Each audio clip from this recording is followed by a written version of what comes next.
2 दिवसापूर्वी पुण्यामध्ये 4000 कोटीपेक्षा जास्त अंमली पदार्थ सापडलाय। सोमवारपेठमध्ये पुण्याच्या मध्यवस्तीमध्ये सोमवारपेठमध्ये राहणाऱ्या माने व्यक्तीला पोलिसांनी अटक केल्यानंतर त्यांनी दौंड तालुक्यातील कुरखुम गावामध्ये MIDC मध्ये अशा प्रकारचं पुणे जिल्ह्यामध्ये एवढ्या मोठ्या प्रमाणात ड्रग तयार करण्याचा कारखाना आपल्याला सापडला। ललित पाटील प्रकरणापासून मी रोज पोलिसांशी वर्तमानपत्राशी चॅनलशी बोलतोय आणि त्याच्यामध्ये ललित पाटील प्रकरणाचा तपास पूर्णपणे या सरकारने नेला नाही। ज्या संजीव ठाकूरांनी ससूनमध्ये ललित पाटीलला ज्या पद्धतीने त्या ठिकाणी त्याचा वावर त्याला जेलमधनं ससूनमध्ये ठेवण्याचा जो प्रकार केला त्यामध्ये सर्व आरोपींना अटक झाली, पण सरकारने संजीव ठाकूरांना पाठीशी घालून त्यांच्यावर आतापर्यंत कुठली कारवाई केली नाही। पुणे पोलिसांनी अहवाल पाठवला आणि त्या अहवालावर मुख्यमंत्र्यांनी आणि त्या खात्याचे मंत्री हसन मुश्रीफ साहेबांनी ह्याच्या कुठलाही निर्णय घेतलेला नाही। सरकार अशा लोकांना पाठीशी घालते हे चित्र स्पष्ट होतंय। आणि मी ज्या वेळेला ललित पाटील पकडला गेला त्यावेळेला मी पोलिसांशी सांगितलं, पोलिसांशी बोललो की ह्यामध्ये आंतरराष्ट्रीय गुन्हेगार आंतरराष्ट्रीय टोळे ह्यामध्ये कार्यान्वित आहेत आणि पुण्यात नाही तर उभ्या महाराष्ट्रामध्ये पंजाब नंतर पुन्हा हे अंमली पदार्थांमध्ये व्यसनाधीन होताना आपल्याला दिसतंय।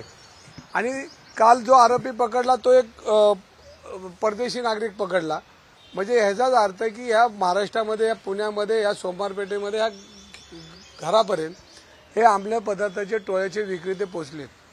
आणि एक ललित पाटील नाही तर अनेक ललित पाटील आज कार्यान्वित आहेत। झोपडपट्ट्या असतील, तुमच्या शाळा असतील आणि जे पब आहेत, म्हणजे परवा दिवशी पुणे पोलीस आयुक्तांनी जे पबची एक नियमावली केली आणि त्या नियमावलीमध्ये 1:30 वाजेपर्यंत पब चालू ठेवावे आणि त्यामध्येच खऱ्या अर्थाने अंमली पदार्थ मिळतात असं माझं स्पष्ट मत आहे।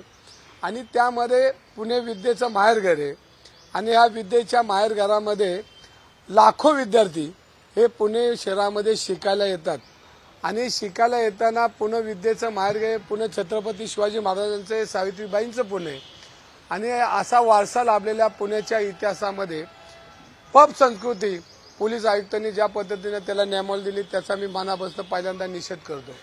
कारण हे पबमध्ये अंमली पदार्थ मिळतात आणि अधिकृत हे पब विक्रेत्यामधनं आंतरराष्ट्रीय गुन्हेगार त्या ठिकाणी आंतरराष्ट्रीय टोळ्या तिथं कार्यान्वित होतील आणि अधिकृत ह्याच्यामध्ये भ्रष्टाचाराची पाळंमुळं ही पोलीस खात्यापर्यंत जाऊन पोहोचीन असं माझं वैयक्तिक मत आहे। आणि माझंच मत नाही, अनेक लोकांची मत आहेत की आपण एखादा परवाना दिला आणि तिथं काय चाललंय हे बघायला पोलीस जाणार नाही।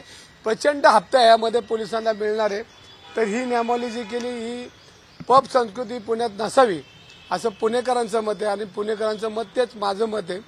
आणि ह्याच्यामध्ये मी सातत्यानं म्हणतोय की ही अंमली पदार्थ सर्वसामान्य लोकांच्या उंबऱ्यावर जाऊन थांबलेले आणि ही कधी आज जातील याचा तपास लागणार नाही। कारण आज 4000 कोटीपेक्षा जास्त ड्रग सापडले म्हणजे पुणे पोलिसांचं अपयश आहे। कारण वर्षभर मी सातत्याने हेच बोलतोय आणि त्याच्यामध्ये आज सापडलेलं हे सगळं जे आहे अंमली पदार्थ एवढा मोठा कारखाना पुणे जिल्ह्यामध्ये होतोय आणि मग पोलीस यंत्रणा काय करते, गुप्तचर यंत्रणा काय करते, पोलिसांची LIB काय करते, ह्याच्यात शंका येण्यासारखं काम ह्या कालच्या रेडमध्ये दिसतंय।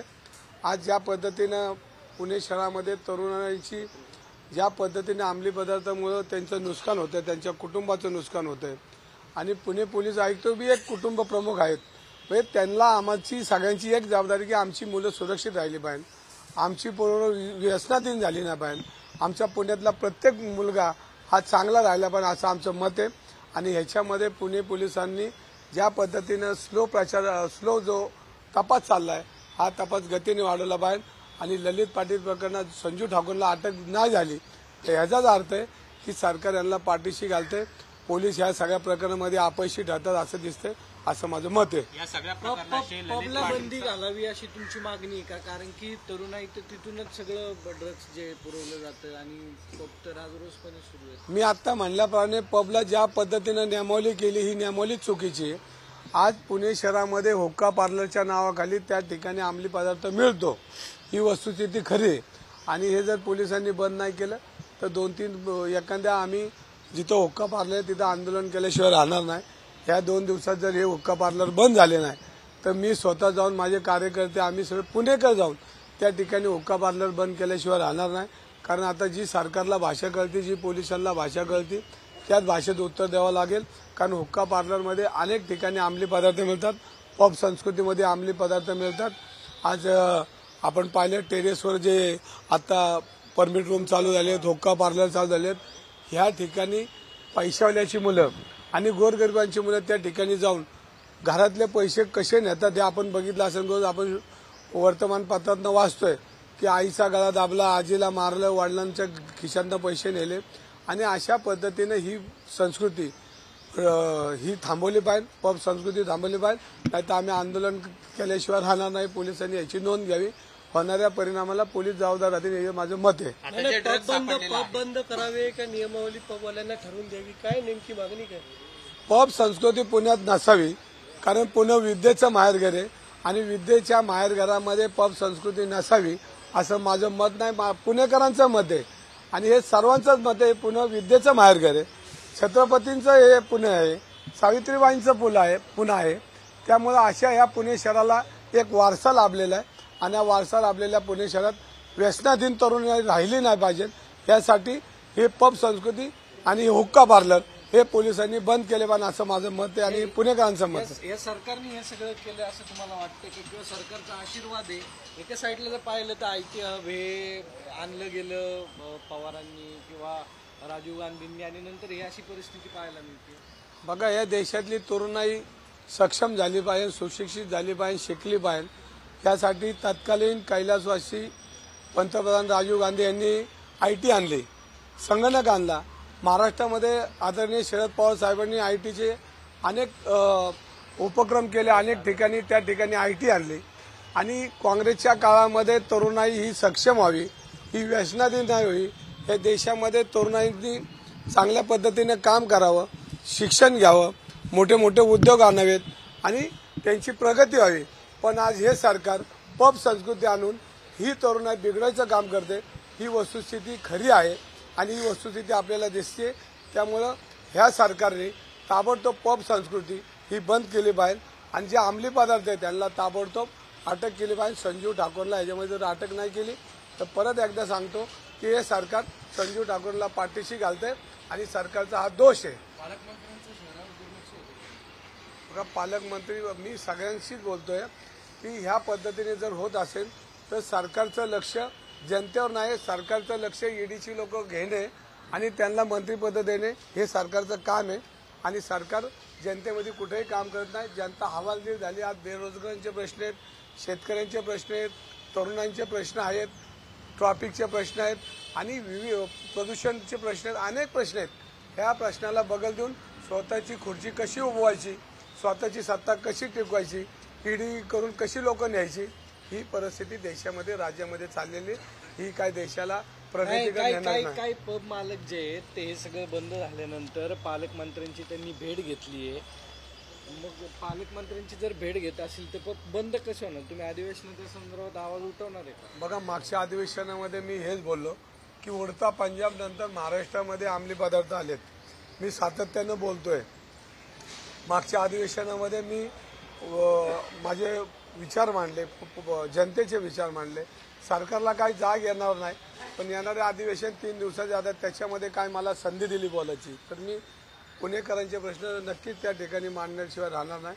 पण नाही मांडले, तिथे मला नाही संधी मिळेल तर रस्त्यावरून मी पुणेकरांचे प्रश्न मांडल्याशिवाय राहणार नाही. पालकमंत्री कुठे? मग पालकमंत्री का दुर्लक्ष करतात आणि का पब मालकांना सपोर्ट करतात?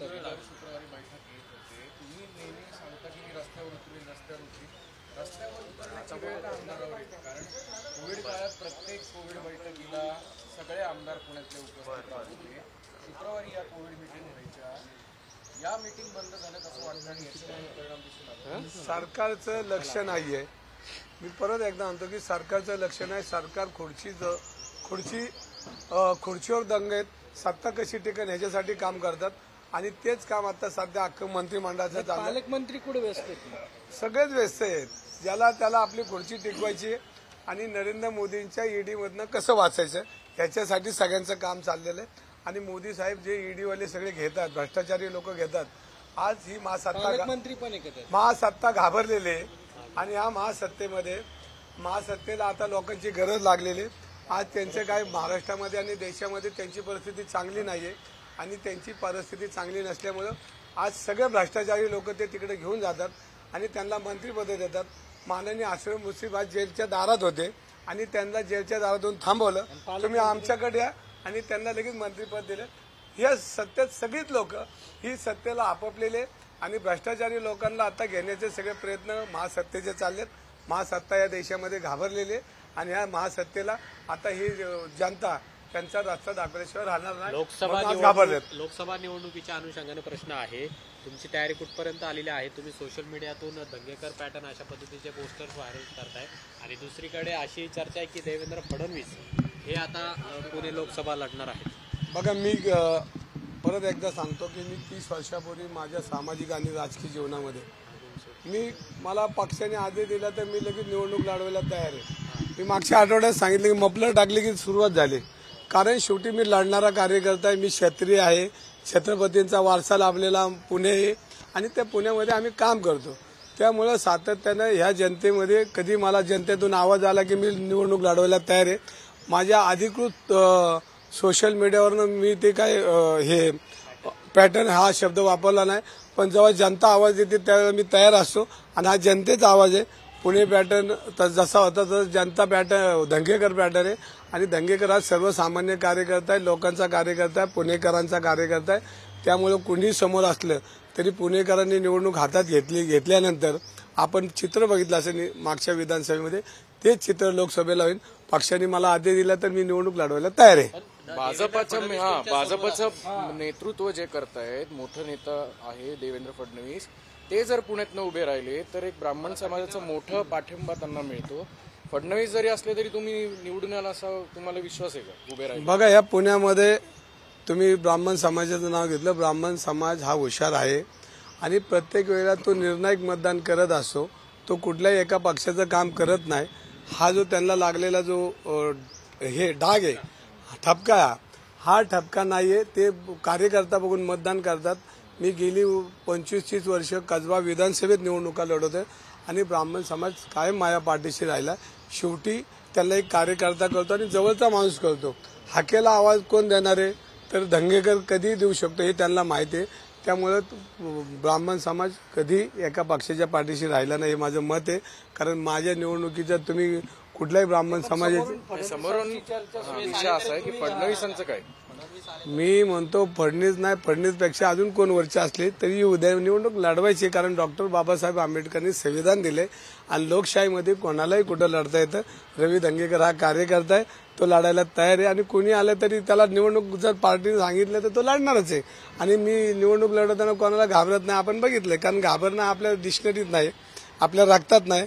कारण आपण प्रभू रामचंद्राचे वंशज आहेत. आपण शेवटी आपण क्षत्रिय आहोत, त्यामुळे लढणं आपल्या रक्तात नाही. दंगेकर पॅटर्न लोकसभेत प्रभावी ठरेल का? मी सांगतो, पुणे शहरात पुणेकरांनी ठरवलं तर दंगेकर पॅटर्न, दंगेकरला कायम 30 वर्षामध्ये पुणेकरांनी वेगवेगळ्या ठिकाणी मतदान केलंय आणि दंगेकरच्या पाठीवर हात 30 वर्षापूर्वी ठेवलेला आहे.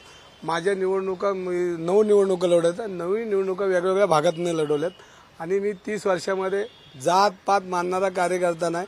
जो माझ्याकडे तो माझा परमेश्वर आहे, दैवत आहे माझं आणि त्याची सेवा करणं हे माझं काम आहे. त्यामुळे महाराष्ट्रातनं बी मला मतदान करतील लोक, कारण त्याचा अर्थ असा आहे की कुठलाही माणूस आला तर त्याला मदत करणं हे माझं कर्तव्य आणि तो माझा धर्म आहे. बाहेरचा उमेदवार चालेल का पुण्यात? मी म्हणतो, मला एकदा पार्टीने सांगितलं तर माझ्यासमोर कोणी बी उद्या मी लढायला तयार आहे. ठीक आहे, थँक्यू. लढून जिंकणार असं जिंकणार पुणे का जिंकणार? लढून जिंकणार असं म्हणायला पाहिजे. थांबा एक मिनिट, थांबा जरा.